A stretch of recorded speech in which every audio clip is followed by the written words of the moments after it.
The distributed system of scientific collections, DiSSCo, will connect over 170 European natural history museums, botanical gardens and universities into a unified digital collection, a joint endeavour on a scale never seen before. Apart from the hundreds of millions of specimens and data that will be accessible as one virtual collection, DiSSCo will develop a number of e-services that will change the way you look at natural history collections.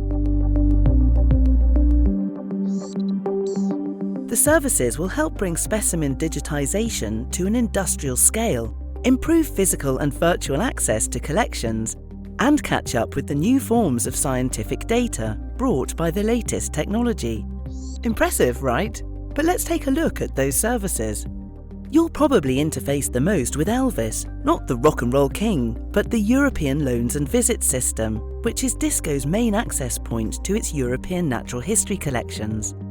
ELViS will allow you to request physical visits to collections or research facilities, request loans, or obtain virtual access. DiSSCo's virtual access works on a model of digitisation on demand, which means that you may request for a collection or part of it to be digitised by the institution that holds it. The Collection Digitisation dashboard will give you a detailed picture of the status and progress with digitisation of natural history collections in DiSSCo. And more importantly, it will allow you as a researcher or a collection manager, for example, to compare collections using diverse parameters such as taxonomic scope, stratigraphic age, or level of digitisation. And boosting collections digitisation is precisely what lies behind the Specimen Data Refinery, or SDR. Although it is still in the experimental stage, SDR will extract, enhance and annotate data from digital specimen images and records on an industrial scale.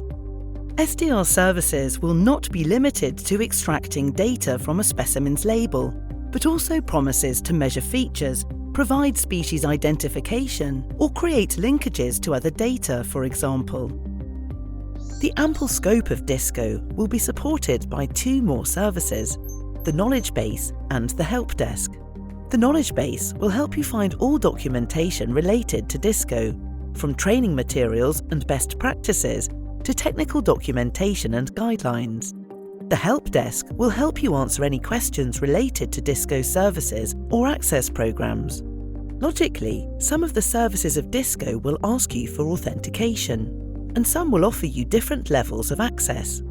To deal with that, DiSSCo will provide an authorization and authentication infrastructure. It will provide easy login through existing identity providers such as ORCID or Google, and also help institutions authorize user access or edit rights to sensitive data. DiSSCo aims at changing the future, and therefore it needs room for testing and trying out new things. That takes us to the Digital Specimen Repository Sandbox, an early version of the future DiSSCo data infrastructure, which is the basis that will fuel the other e-services, will be temporarily available as a sandbox for experimentation. This will provide the necessary space for testing digital specimens and other DiSSCo FAIR digital objects with persistent identifiers and linkages to related data. Alignment with the FAIR principles is crucial here. Not only will this ensure that the data is functional in the long term, it will also allow to scale it to billions of objects and linkages and make it actionable for computers and artificial intelligence. DiSSCo, harnessing the power of European natural science collections together.